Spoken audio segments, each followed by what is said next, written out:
Right, I'm about to start shaping. Now, I've looked at the blank already and I can see it's got a little bit too much curve right in the middle, only a couple of millimeters, and I'm just going to plane that slight little lump out of the center. Now, as you get more experience, you get to see these things straight away, but when you have a rocker stick, which you're going to see me use in a moment, you'll see how I pick up the difference of the curve. Now, I've got the planer set just so it's cutting about 1 millimeter, and as you can see, it's taking it off. Now, if I tried to do that by hand with a sanding block or something like that, what happens is it just doesn't come off even. When I'm cutting, it actually comes off perfectly even. So when you're truing up the blank, it actually does an exact job. So I'm not going to put any twists in it or anything like that. So that's the reason why I'm truing it up first with my planer, because I need it to be exact. Now, as you can see there, I'll probably check the curve again. Now I'm just looking at it visually. Yep, it's starting to look good. Now I'll get my rocker stick and I'm just seeing where it needs a bit more. Now I know it needs a little bit more there where I blended the cut and the part that's not cut. So I'm only taking again the tiniest little bit off. Okay, so it's just trimming it up a little bit. Now my curve is just about perfect to the millimeter. Now I'm checking it out now. Now I'm looking at the bottom shape of it. Now what I'm going to do now is put a bit of concave in the bottom shape. Now that's when you put a straight edge on each rail and it dips down from rail to rail. That's called concave. Now I'm just going to plane through the middle there, and what I'm doing is only cutting about 1 millimeter off, and it's just cutting that little bit of concave in there and just stopping before the edge. And so the concave starting to get put in, cleaning it up a little bit, and a lot of it's visual. I'm actually looking at it sideways and I can see how much concave's in there. The concave doesn't go all the way through the tip of the tail, but I'll check it now with my rocker stick to make sure as I'm putting the concave in, the curve's exact. And one thing I don't want to do is upset the true curve. I don't want it to be not right. So even though I'm adding the concave in, which is making it dip down in the middle, I want it to be exact to the millimeter. And I'm checking the tail curve. I had 2 different curves there in those sticks. And now this is the thickness check. Now I'm just making sure how thick the blank is so I know how much I can take off the blank, whether it's 1 or 2 cuts off the bottom, so forth. It works out to about just over 1/8 of an inch per cut at full cut. So normally it's 1 or 2 cuts off the bottom and 1 off the top. So now I'm about to start the big cuts. Now I've got my planer adjusted to full cut, so I have to go a bit slower because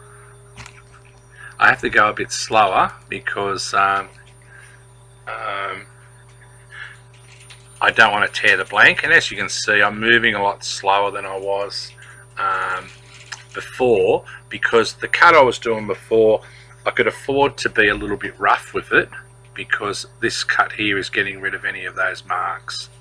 And as you can see there, I'm taking a fair cut off, just nearly 3/16, which is just over 1/8 of an inch.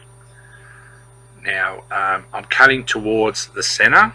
I'll stop when I get straight with the rail. As you can see there, I'm going up to the nose and I'm going to cut back, and I'm just going to take off the stringer on that cut back. So I might go past the stringer by about 5 mil, or just a little bit. So as you can see there, it's dead straight down the middle. Then I go over the other side. I put my weight, which is an old iron, on the other side to stop the blank from moving, and I start my cut again.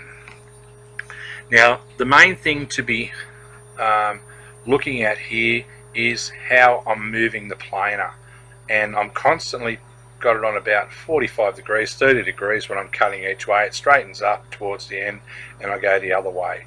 This is what we call double planing. Some shapers might plane one way, lift it up, carry the planer all the way up the back, and then do it only one way, but that takes twice as long. Whereas if you can plane back the other way, you're doing it quick. Now you can see here I'm getting close to the last cut, so I want that to be about, maybe an inch thick or half, and then there I do the final cut, which means both sides now are cut down to the stringer to the same width, to the same thickness and depth. So I'll just put the planer down. I'll visually look at the board again, look how the concave's looking, make sure there's nothing happening that shouldn't. A lot of it's visual. It takes a while. Now I'm going to check the concave. It's about 2 to 3 mil all the way through and stops just before the tail. Okay, it's roughly planed at the moment, but it's going to clean up quite quickly, as you'll see. Now I'm doing a bit of adjusting with the planing, so I'm just got the planer on the tiniest amount, probably not even a millimeter, and I'm just cleaning up that bit where there's a touch too much concave on the rail, so I'm just getting it perfect. And I do it with the machine because I know it's coming off exact. It won't go past what the depth of the cut is. I'm going to check that concave flow again, and there it is. It fades out to the tail, so I'm happy with the rough planing. Now I'm checking the thickness again because I want to make sure I've got enough to plane the deck once as well, and it's looking good, so I've flipped it over. Now I'm ready to plane the deck. Now what I'll do now is I'm going to measure 1 foot from the nose and 1 foot from the tail. That's 12 inches. Okay, that's a standard point for measuring boards. I'm going to measure the thickness with my calipers. Here we go. I'm going to measure the nose, and then I'm going to measure the tail. On this particular model, I like the nose and tail to be the same thickness. On a normal short board, the nose is about 1/4 of an inch thinner, but this has the meat in the nose, like Sam's time machine that you've seen, the pink one. So I've worked out what I need to do with my planer. So going by what I'm doing here, I'm doing my full cut, but I'm stopping just before the tail, so I had to take a bit of thickness off the nose and the center, but leave it at the 1 foot mark at the tail. Okay, so what I'm doing now is what's called foiling the board. Now if I just would have planed all the way through the tail, which a lot of backyard shapers make the mistake of doing when they're learning, the tail would have ended up too thin and I would have wrecked the board and wrecked the blank. So these are the little tricks that you're going to learn by just watching this video, that there's a lot of shapers out there that don't even do, that are beginning their careers. So this one's a big one. Okay, this saves that much time, and as you can see, I haven't touched from the 1 foot mark on the tail right up to the nose. So I've taken off sort of 3 millimeters in the center and the nose, and I'll probably measure that again.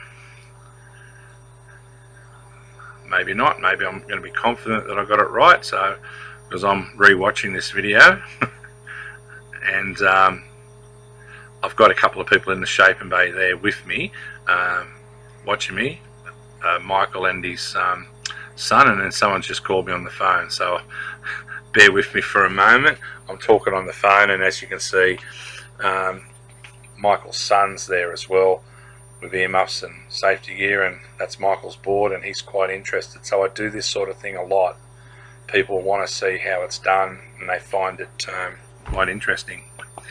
Now I'm going to be finished on the phone in a sec, but what I'll talk about while I'm waiting is how the board is sitting there, and the lights it makes all the difference, those side lights. Okay, so here we go. I'm going to measure the thickness again. Now I'm working out how much I have to take off in my last cut from nose to tail, seeing how much thickness I have left. I may check the nose and tail thickness again, If not, because I've done these boards many a time, but normally if you're not confident, you check the nose and tail thickness again to make sure the foil's right. And just waiting to see what I'm going to do here. I'm playing with my earmuffs. Now I've picked up my planer, here I go. So I'm going to do the final cut, just trimming up the nose where it's a fraction too thick, and I'm only taking a minuscule off there, and here we go. Now I'm doing the final cut.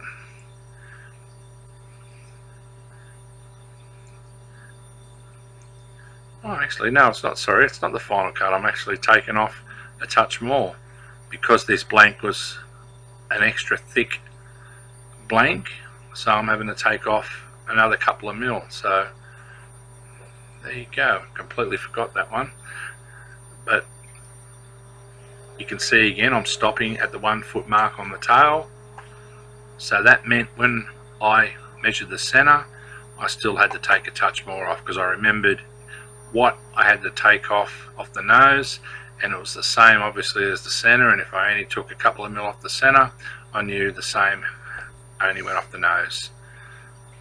So I'm just checking the curve there by lifting it up into my line, because you're looking down, and if there's any bumps I'll see it straight away, and looking across looking for bumps. Okay, so it's a constant visual thing. If I see anything here I'll just clean it up a touch more, but I think I'm doing my final cut now. I think I am, because I'm walking quite slow, and yes, putting my weight back on there, which I forgot.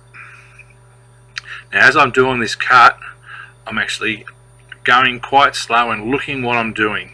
Okay, I'm looking at the foam, whether it's tearing or not, and keeping my speed nice and smooth. As you can see, it's a very steady slow movement, and the cut's coming up very good. Notice how I'm sort of sidestepping a little bit, moving myself around the planer, working my way up and back with that slight angle. Now every board I do this exact way, so watching this video and trying to get this method, watching it many times so you can remember it, will be really important for when you actually go to have a go at shaping a board, because you'll have this sort of in your head. You'll know what steps next. Trying to do it without watching's not going to be a good way of doing it. Now you can see there I'm planing over the stringer nice and slow. That's it. And then I'm going to do the other side. I'll move the weight across so the blank doesn't tip over, and same thing again, planing nice and slow, and it's not tearing or anything like that, because this has got to be quite neat. And then working my way back, and you can see the angle of the planer. Those are the things you look at, see how the angle stays the same till I get to the end, start turning it, planing up. And I'm doing about 3/4 to half the width of the planer blade each cut. Okay, you can't take it past that point, and planing down. The neater you do this part of the job, the easier the rest of it comes. This is the foundation of the board, so if you get this part right, it makes all the difference. And the final cut over the center, so I don't chop in too much, I really control the angle of the planer, and there we have it. So that's what we call rough planed. The next stage I'm going to pick up what's called as a sander, and it's going to have a big soft pad on it, and then I'm going to sand all those rough marks that you can see that are going up and down the board. Okay, and at the moment I'm just talking to Michael about what I'm doing with the tail and thickness and so forth. But now I'll grab my sander, and as you can see Michael and that step a bit closer and have a look, and still I'm explaining and they're intrigued by what's going on. So turn my sander on low speed, very slow, and I'm walking. Look at how fast I'm moving across the board. I'm pretty well going to 1 speed, and the sander's not stopping. This means it's not digging in more in one spot than another. Now that side is just about nearly done, I'm doing it again, starting on that side of the stringer, working my way across. Needed a bit more there, and Michael's just put his buffet in the road. Move, Michael.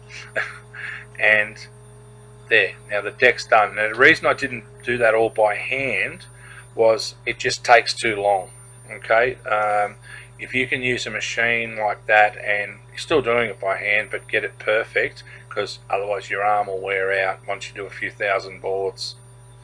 Now I'm just taking the stringer down, because what happens is the stringer sits up about a millimetre or two when you're doing this stage, and I'm just making sure it's nice and flat. I've got my hard 40 grit block, and I'm just doing a quick clean up of any lumps or bumps.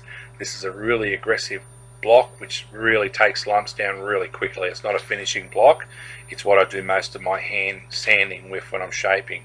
Now that side I've just done, the opposite side of where I'm standing is just about done. I'll swap sides and I'll do a quick check, and I'll do the same on the other side.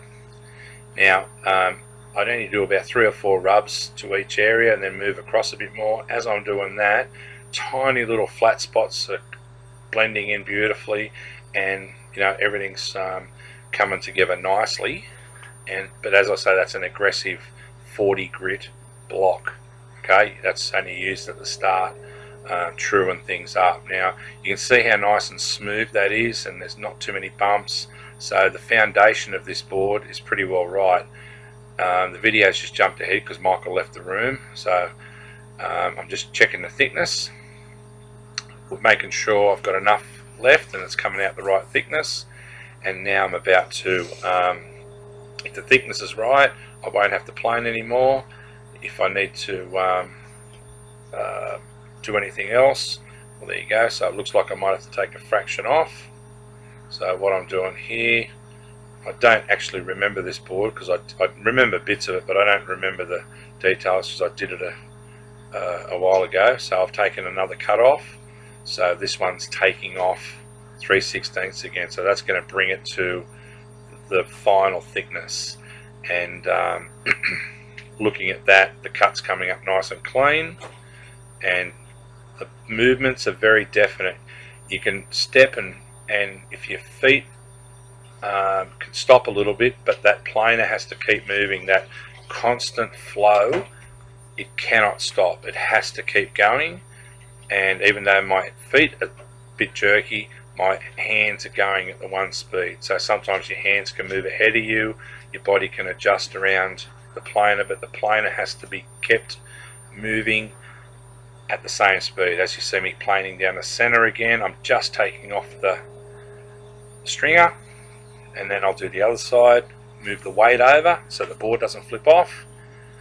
And this planing is coming up quite neat. As you can see, there's not too many flat spots in there, but I'm really concentrating at this stage because this is the stage that everything can go wrong. If you don't concentrate, you can get gouges.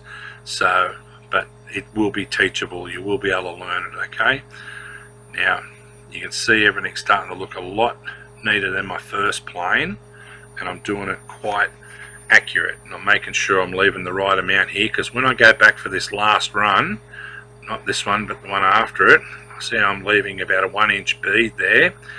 I don't want, because there's nothing going to be under the tip of the front of the planer, it's really easy to gouge in at this point. So I'm making sure the back of it's sitting level, and I'm cutting it perfectly level. All the weight's on my backhand now, not the front of the planer, because I had nothing for the front to be sitting on. And again, I'll give it a visual check. You're constantly checking the board, constantly. Looks good. I'll probably pick up my sander now. Yep. And do exactly what I did on the deck.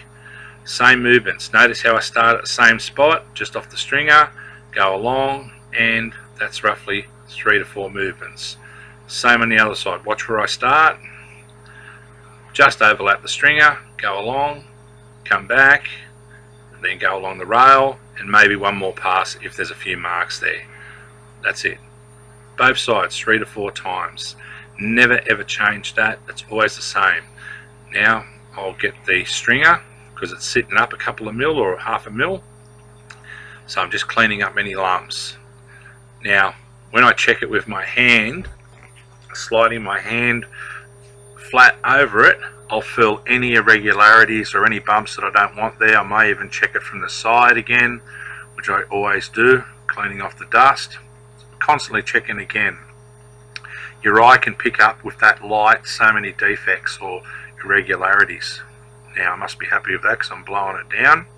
So I'm going to outline it now. This is cutting the template of the board, the outline template. Now I've turned the overhead light on, that's why there's a bit more light on the board. I'm measuring up for the center first and then the other way so I can find a true center. Then I'll get my width ruler, and it's got a mark which sits on the stringer and then has all the measurements either side, and then I'll put, and has, if the board's 20 inches wide, I'll just put a dot in the foam where the 20-inch mark is, or if it's 18, whatever the board is, that has a lot of increments on the board. So I think, yeah, I must have stepped out for a sec. Here we go. Yeah, so that is what I'm about to do. Now when I pick up, there's going to be a saw I'm going to pick up when I'm cutting out the outline. Now there's many different ways to do it. Some people do it by hand with a hand saw. Yes, I used to do that years ago, but when you're shaping a lot of boards, what happens after a while, if you do 5 a day and you're doing that for a few years, you can end up with a really sore arm and wrist. So when I use this hand saw, what it's doing, it's called a circular saw, but it's actually got a blade in it, which is what we call a masonry blade. It's made for cutting bricks, so it's only got a flat edge on it with tungsten carbide grit all around the edge, which means it's not like a circular saw that cuts through timber where it'll rip through foam and really easily. This blade will cut lengthways, but when I twist it from side to side, it won't gouge into the foam, so it lets me cut really straight. And plus I use a cordless one because I'm not tripping over a cord. It's a bit dearer, but it's a great bit of equipment. Some people use jigsaws, some people use saws. Now this is a template. Now the template's divided in 2 bits. The front curve, as you can see there, I'm lining it up with the dot on the nose and the dot I drew in the middle. Now this is my time machine template. I know exactly where it sits. I'm going to draw that curve on there. Then I'm going to flip the template over and draw the back part of the curve. Oh no, I'm not. I'm going to do the front. There you go. So normally I start on the tail, so I don't know why I did that. So I flip it around, I work around the board. So now I'm going to do the other side of the front.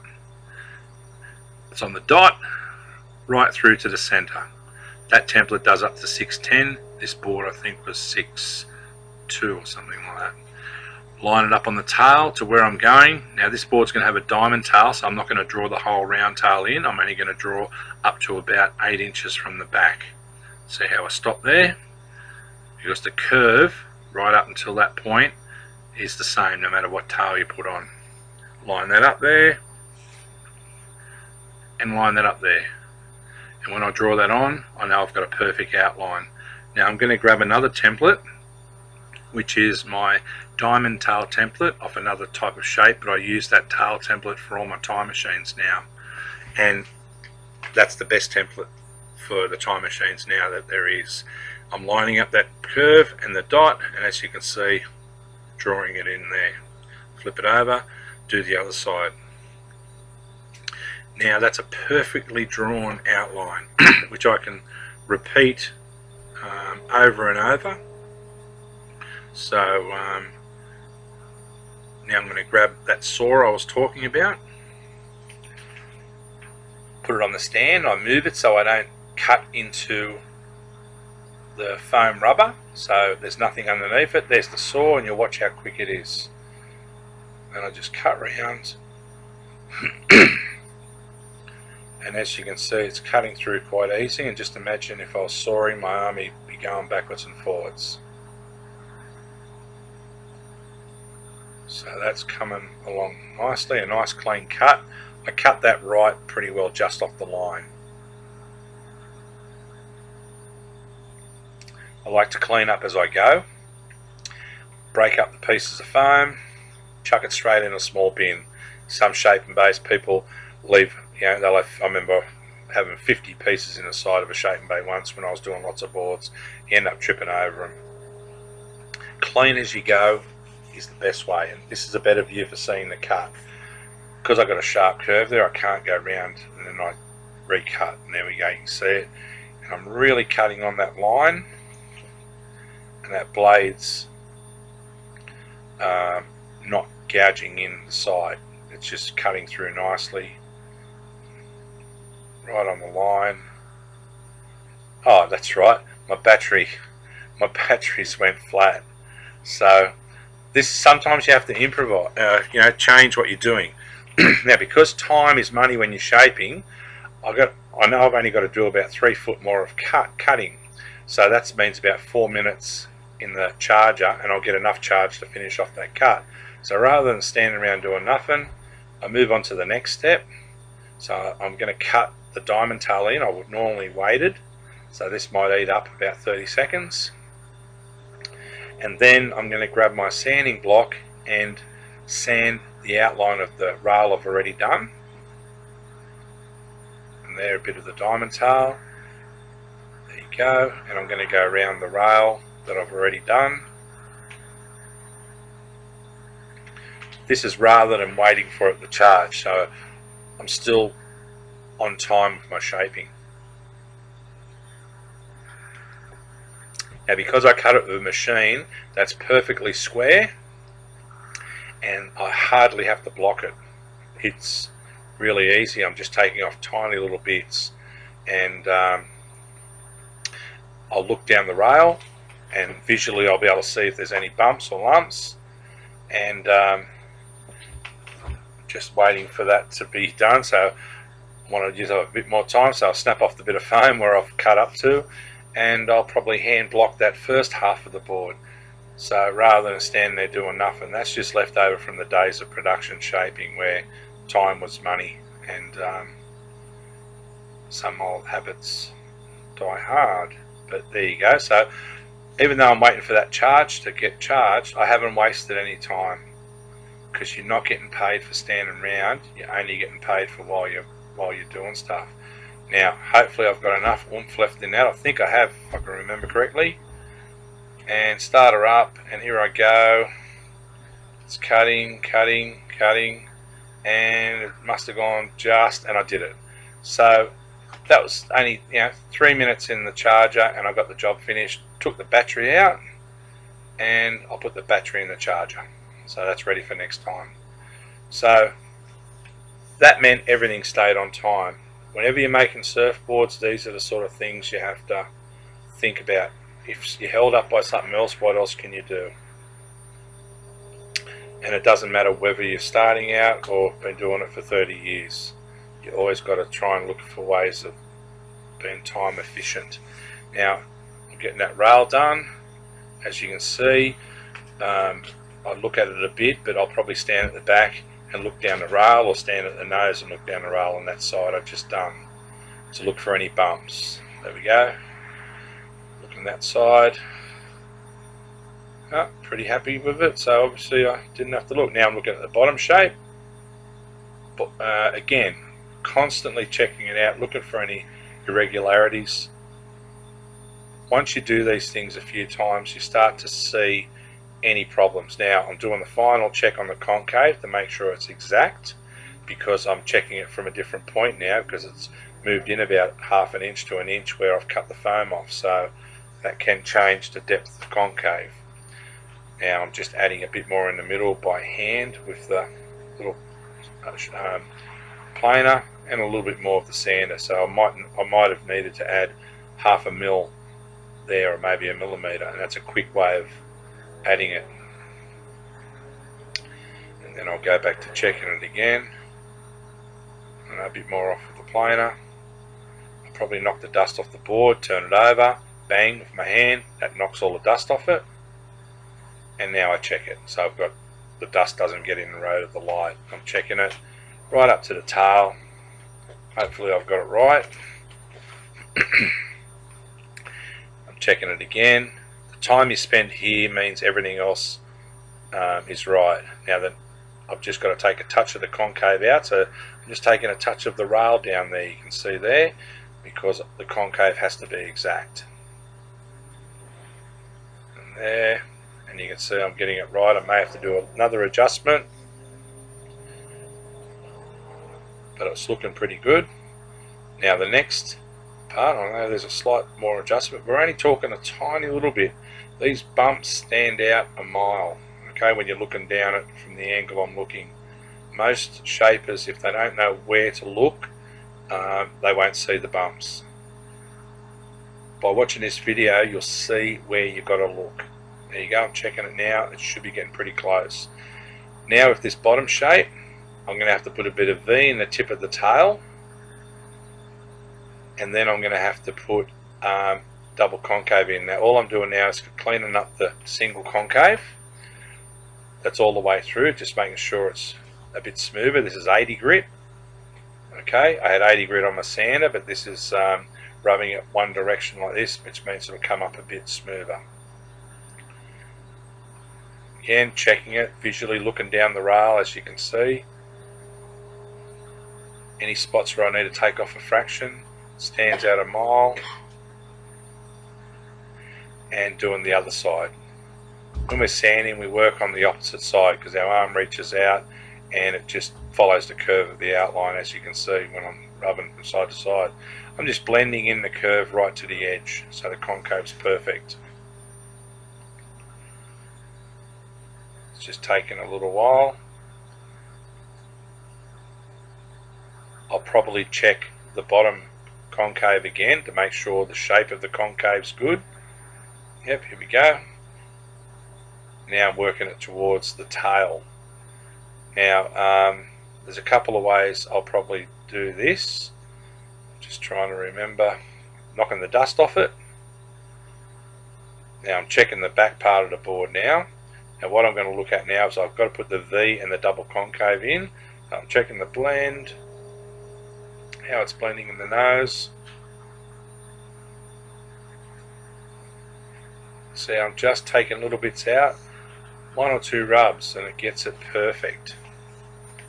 This is the time you spend on getting this part right. This is the difference between a good and bad shape.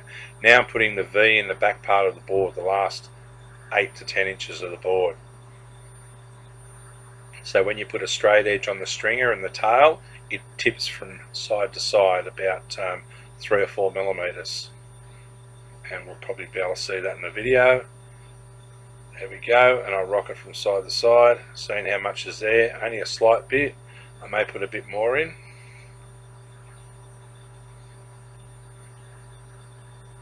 Now I'm going to put my planer up because I'm going to put the double concave in. Now there's a couple of ways you can do it. I'm back planing here. I'm actually planing backwards. I'm putting the blade down when I go backwards. So what that means is it won't tear the blank because I'm going less aggressive with it. And I've got it set on cutting like 0.5 millimeter. Now every time I rub on one part of the board, I do the same on the opposite side. As you can see, I just put double concave in and I know it's exact each side. The next part will come along. I'll probably get my sander and then clean up that double concave, or I might clean up the V first. Okay, so, but you can see where I've planed. Now, so I'm going to clean up the V first because there's a few little planer marks, and I'm cleaning up from the 1 foot mark backwards, and that's 40 grit, which is quite aggressive. Now I'm going to get my sander. I'm going to check it, make sure that's all good. Yep, you can see it rocking that little bit, that's the V. Now I'm going to use my sander and do the double concave. The weight goes on the board to stop it from moving. I've got the sander going very slow and it's a soft pad, and I'm just blending in the double concave. Very, very easy way of doing it. I'm not going past the edge, I'm just smoothing the concave. I'll do the other side. Just before the edge, and that scoop or concave, or as Kim calls it, a dippy thingy. I'm putting that double concave in. Okay, so that gets most of the work done easily. Now I'm going to tune it by hand. I'll knock the dust off the board again. Then I'll have a look at it and see what's happening with the concave. I'll oh no, I'm going straight for my soft pad, and that's blending it all together. That's the one I used to do the single concave at the start. That's blending all the different curves together, and it makes a dramatic change to how it all blends. As you can see there, it even looks quite smooth. I'll do the same on the other side.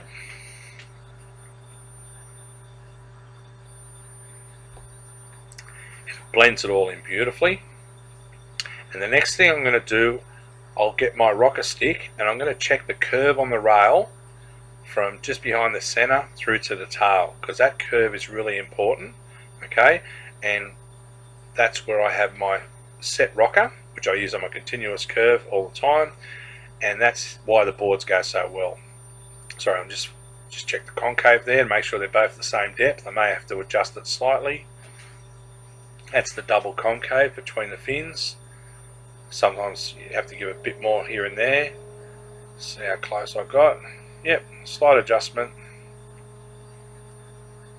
So as you can see there, just needed a fraction more. That's only taken off a tiny little bit, but you know, it stands out a mile. A little bit means a lot on a board.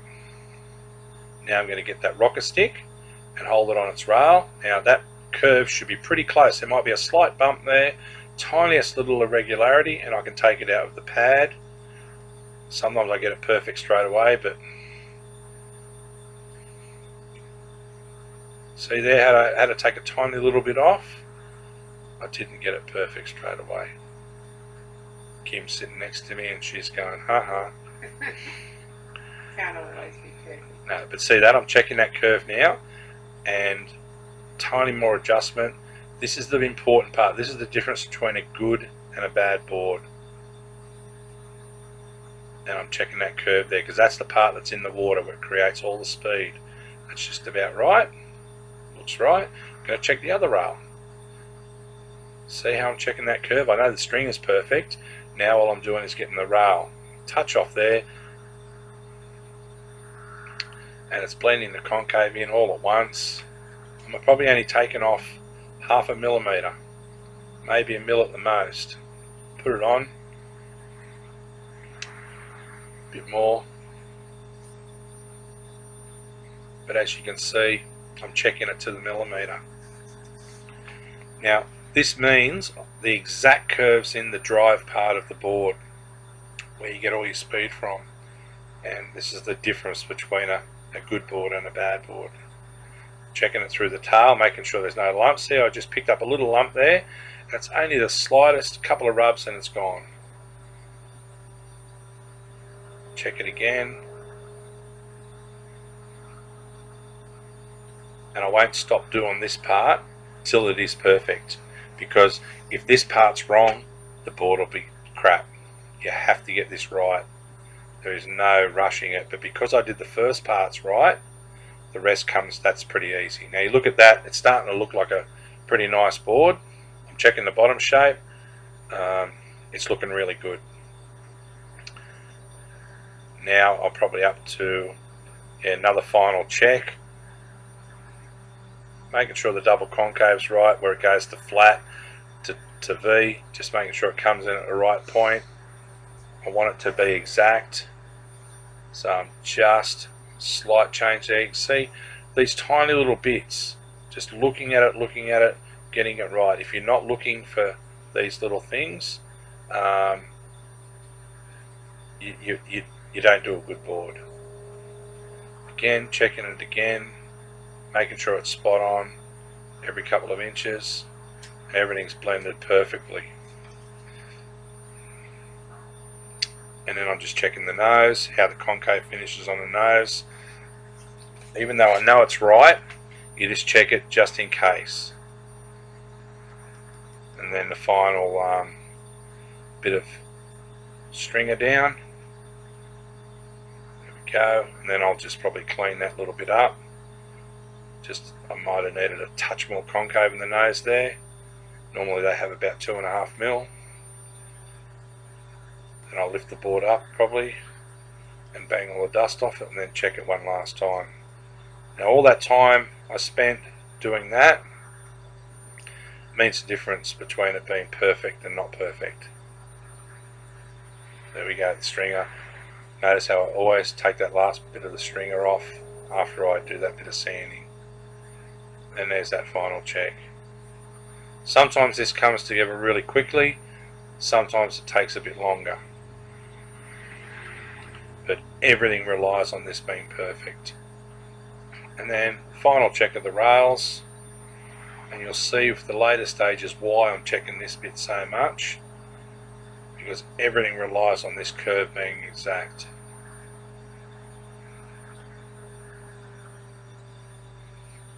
So you can see there I'm really watching it, and by the way, the guy that owns this board, Michael, he surfed it and says it goes unreal, so it did pay off. Now comes the rails. Just having a look at it, see how it looks. Now you're going to learn more about rail templates. I'm going to make another vid about it for you, but I have this rail template where I have a what I call a rail block template, which is before the bottom edge is being done, and that'll be in another video, and that's how I get my rails exact. So I put the template over this block one that I'm just grabbing now, and then I adjust it so it's exactly the size of the rail I'm going to copy, and that way when I'm taking the top part of the rail down and the bottom part is still square, I can get it perfect to the millimeter. I'm just adjusting my little thing so it matches the rail I'm doing. It takes a few minutes, about a minute or so to set that up, and then I'll have a measurement, and that measurement will be either 30 mil, 32 mil, 34 mil, 36 mil. I'll measure it with my ruler, which I'm doing right there now, and that measurement there is going to be the height of the rail. Now from the bottom edge of the board, I measure it up. Let's say that one was 30 millimeters. At the nose, because it's a thick tail board, I do 25, and at the nose I do 25. A short board would be 18 and 18 mil. Okay, so this is a thicker rail board. Now I flip it over, and I'm going to do the other rail. From the bottom edge, 30 mil up, I'll put a little line. The nose, 25 at the 1 foot mark, and the tail at the 1 foot mark, 25. Now when I'm using the planer, I'm going to be looking at these 3 dots, making sure when I plane down I don't go past those points. This is probably the hardest part of shaping a board.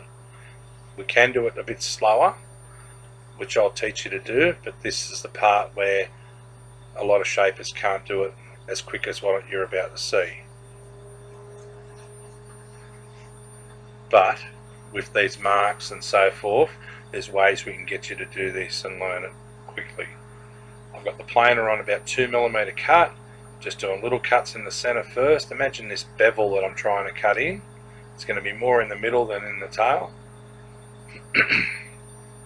As you can see there, planing it backwards and forwards, nice and smooth. I'm actually looking at those dots that I've drawn little lines. I can actually see them. That's why I needed to take a bit more in the center. Now I'm looking at these dots, seeing how far I've got to bring the rail down. Some I take more off, some I don't. And this is called blending the rail. And as you can see there, I'm just touching it up, so that'll be close to each mark that I've put on there in a beautiful blend. There'll be no bumps in it. Okay. And there's that clean up cut. Now I'll check that. I'll lift up the board, check it. I always need to take a touch off there. I do it from the back, and that's pretty well close. Now I'll do the same on the other side. Now I'm looking at these dots constantly. I can see them clearly because the light's on the side of the blank, and I'm planing down to these dots. If I didn't have those dots there and relied on doing it visually, you can do it, but you can make a mistake. So this way you just don't plane too much off where you don't have to. So this way you get it right. And as you can see there, both sides are starting to look pretty well the same. That's probably the hardest thing on shaping boards to learn to do. What I'm doing just there, and probably looks the easiest. Now I'm going to do a second bevel after I touch up that bit there. It's going to be between the top and that bevel I've just done. So I'm going to, it's like taking that little lump off that's on the other bevel. So this is like blending the rail.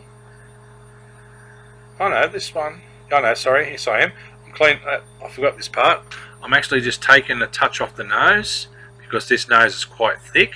So I can't do that with the planer. I have to use that with my little hard pad, and that's because I've got to round the nose down. If you look at Sam's time machine, you'll see why I had to do that bit by the sander. I'm just blending that bit in, and I'll do the tail as well, which is a diamond tail, because it's, if you look at the time machine, you'll see why I've had to roll that down, and that's the quickest way of doing it rather than with a block by hand. I just use a bit of 40 grit and bang, and just rolling that bit off on the tail. And as you can see, I'm taking that bit down. It's just doing it so it's accurate, and as you can see, the diamond tail is blended in perfectly. Now what I'm about to do, I'm about to plane this next bevel in, and you can see there I'm planing it in. This is in between those two cuts, see there, and it's getting rid of that sharp edge from that initial cut. So this is like the second cut, and I'm cutting from nose to tail nice and slow, and you can tell if it's looking right, and if you're doing it wrong it won't look right. But as you can see, I've cut that in there, and that's blending the deck in really nice now.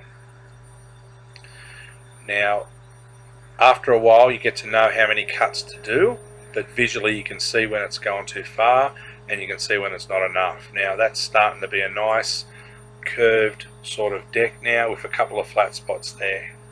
I put my template on just to make sure how far I've got to go. I've always got a bit more from this point. Now sometimes I used to do this by hand, but now I just use my machine, which is, although I'm going to plane a touch more here, but I used to do this finishing bit with my 40 grit block, but now I use my machine. I did it the other day on an Instagram video and ended up getting nearly 1,300 views on it because a lot of people thought it was quite impressive, but basically it just meant my arthritis in my elbow won't come as quick by using the sander rather than rubbing backwards and forwards, doing it the slow way, and it takes a lot less time. So now I'm going to sit it on the stand, grab my sander, and I'm just, because it's a super soft pad, I'm just going to blend in all these flat little spots from the planing. I'm just getting rid of my little hard pad, and I'm about to put my big soft pad on. This big soft pad will blend all around the board, okay, all the flat spots. Here we go. I'm going to start nice and slow, and what I'm doing here is just blending it all together, and in a matter of about 20 seconds, maybe 30, that rail is nearly the right height. It's blended in perfectly, and I've probably saved 5 minutes of arm aching sanding. And as you can see there, compared to the other side, how smooth it looks. Okay, and look at the speed of the sander, how I'm not stopping. You cannot stop when you're doing this. It has to be moving the same speed the whole time. It has to flow like that. Okay, now I'm going to get my little template, Sometimes I get it right the first time. If I go to the other rail, it means I did. If not, I'll have to do a bit more of this one.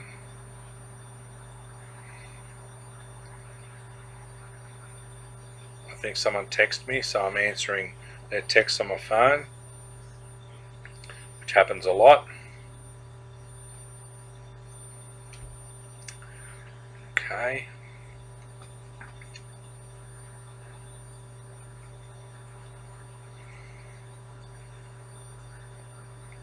Now, go back to this rail.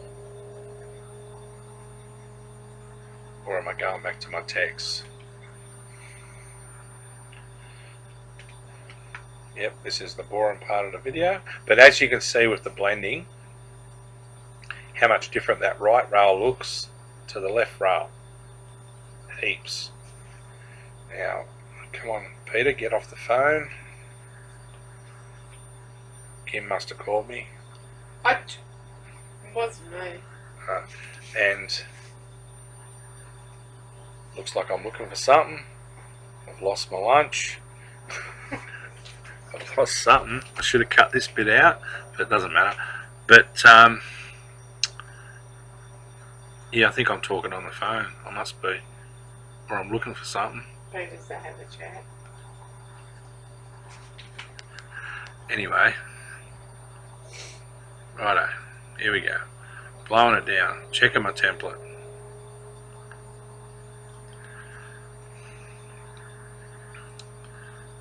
So, actually now I remember what I did. Originally I was going to do I think a high rail, and then I ended up changing to the extra high rail, and I couldn't find my rail template, so that's what it was now. And I'm readjusting my template jig for the higher rail, and I think I should put it on and it'll be pretty close to the template I want, because as I was bringing it down it looked really good, and I thought, no, I'm going to leave it at this. So I put that on. Yeah, and I think that looked pretty good. Touch more off, not much, just through the middle. I'm only taking like 1 millimeter off here, and I'll check it with the template again, and that should be right. Now we go to the other side, and I repeat exactly the same thing. Taking those straight bevels off, blending it in a bit,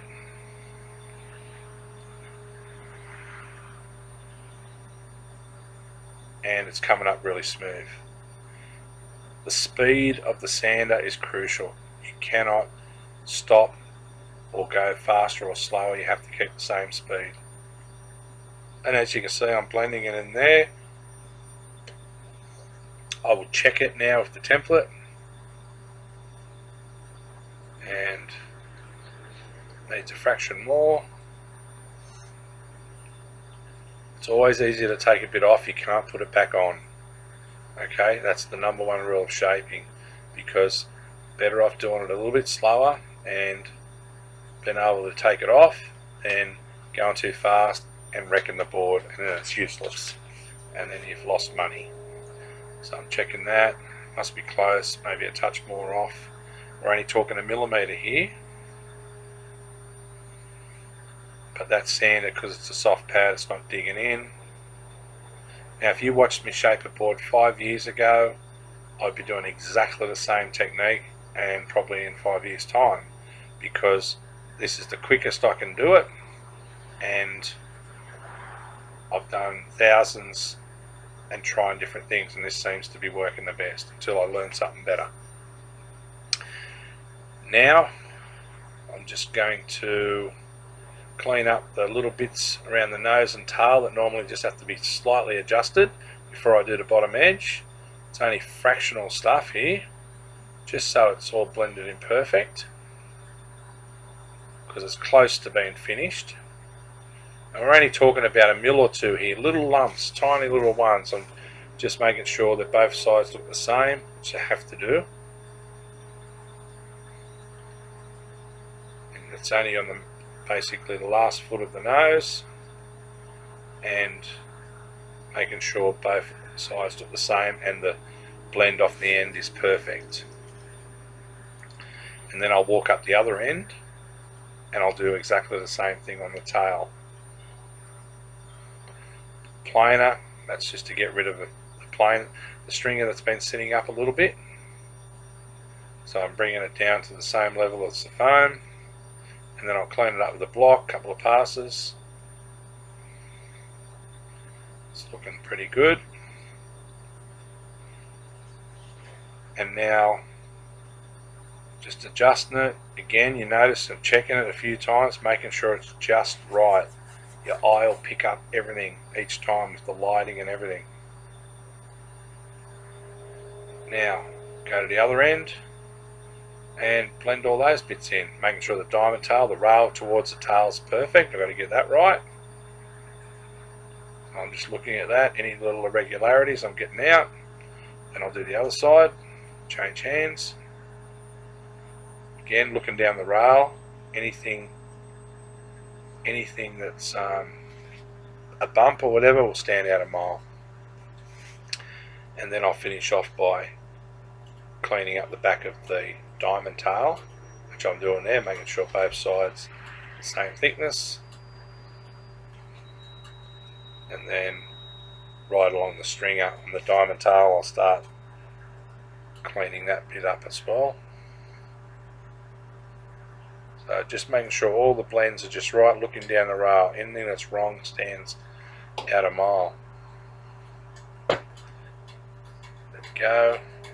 It's getting close now. I've got the big soft pad, and this is blending everything together really quickly. Now this is getting close to being finished once I do the bottom edge of the rails,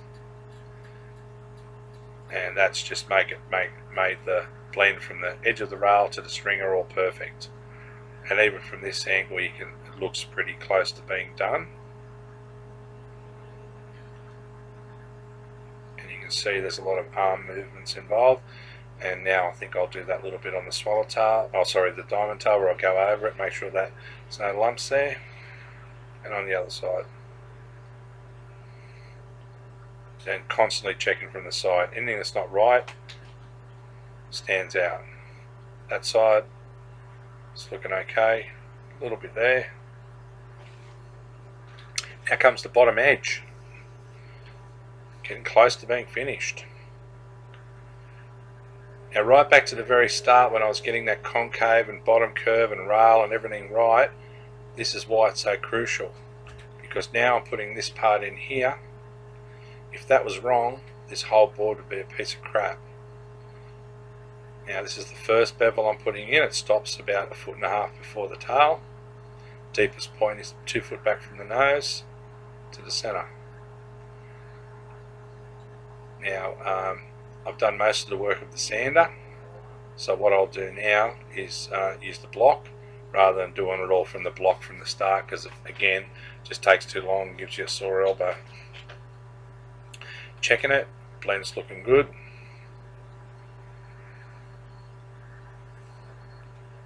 And then the other side, doing exactly the same thing. Checking the blend.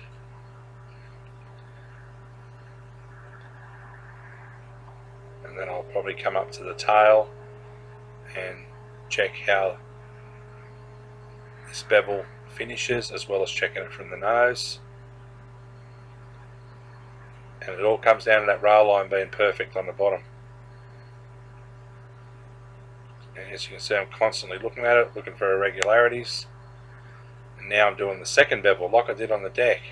This is just between the edge of the first bevel and the bottom, and I only go about 2 foot up from the tail. And this gives the bottom half of the rail that round shape. Do the same on the other side. And hardly any off the tail, as you can see, mostly off the center and nose. And that gives it that round shape. Then I'm going to lift it up on its edge, and between the flat spot on the side and the rail, getting rid of that other little hard bit, sharp bit. That's fully rounding the rail off now. And then I'll do the other side. So this is the bottom edge done. There's 3 faces of the bottom edge, the first, second and third. Now this gives you a completely round bottom edge. Now I'm doing that. As you can see here, I'm finishing off the last edge of the rail. In a moment I'll pick up the rail template to check the shape of the rail. It should be pretty close, but all the work at the start with the bottom curve and concave and all that having a perfect curve means this part just comes together really easily. Just about got it blended in and it's looking like a finished rail. Now I'll grab the template, and this is the one with the actual bottom complete template, and it should be pretty close. A couple of adjustments, and it's only a few mil here and there, and then I'll put the template back on again, and then it should be pretty close. It looks like I had to take a fair bit off that one because there was a thicker board in the middle. Touch more, but having this template means you can get it exact, so you'll be able to recreate the same shape over and over. Okay, so that rail's finished, and now I'm going to go to the other rail and do exactly the same thing. That last little edge is going to be rounded off, and because the bottom is perfect, when you're looking from where I'm standing there, you can see where it needs more off and how it flows. And that light, you can see the shadow is actually creating a really perfect line around the shadow. That's what we're looking at as well. So it shows up any irregularity. And normally one rail seems to come up quicker than the other, so this one might only need one check. And I'll grab my template, have a check. Couple of little adjustments, see there, because I know the template is exact and the foam just has to be adjusted to that exact template. And as you can see how I'm blending it in, that shadow looks quite good. I'll check it again, must be getting close. Yep, I'll put it down, that's it, done. Now I'll just look at the board. I'll be looking at a couple of little spots here and there, just checking, making sure it's all looking okay, and then I will check the bottom edge. Yep, it's looking okay. A couple of minor adjustments. We're only talking fractional here. I've got my 80 grit block, and there I'm just checking the rail, and that looks pretty darn good. And then just fine tuning the nose, which is making it look like a finished board. Because the string is there, it's quite hard. Blending in that bit of rail around the nose, so it's nice and soft. It doesn't catch like on the front of a Malibu, the Time Machine is.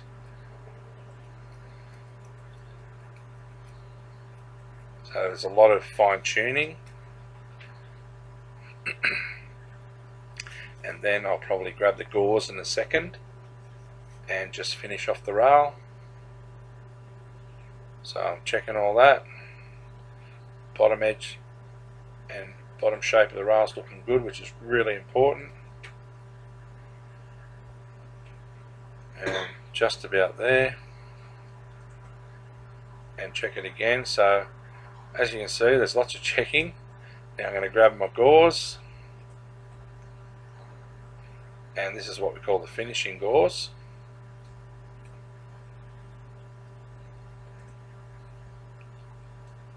I don't know, I'm still just adjusting a tiny little bit on the nose, so it must have been just the tiniest little spot that needed doing, see? And now I'm grabbing the finishing gauze, and this is the real fine gauze, and this is what I finish it off with before the board's done. So it's not far off being done. Best part of shaping a board is getting close to being finished. Cleaning it up, cleaning any marks off. Doing the other side, exactly the same. Then I'll flip its board on its rail, and then I'll use the gauze on its rail, which is probably one of the things most people see as shaping as being, but as you're seeing here, it's such a small part of it. But most people, if you talk shaping surfboard, they think gauzing the rail is a big part, but it is so not. Now you've actually seen how it's about 2 minutes of a board, and the other hour and a bit is the hard stuff. And that's just blending the rail so it just looks like I bought one. And I'll do the bottom edge, bottom half, making sure it's all blended round, and the other side. And then I'll put the gauze on the block and then just do the flat so the edge comes up really hard. When it gets to the nose, I'll rub that edge off to the center. So if you go over that there, that's getting rid of all that edge. Doesn't take much, so the front half of the board's got no edge at all. Rub it through there. I'll come back and then knock that edge off for the front half of the board. See there, taking that off there now, gone. As quick as that. And that's pretty close. I'll just have a check. I'm liking it. And standing it up, show you the outline and the foil, and there it is, done.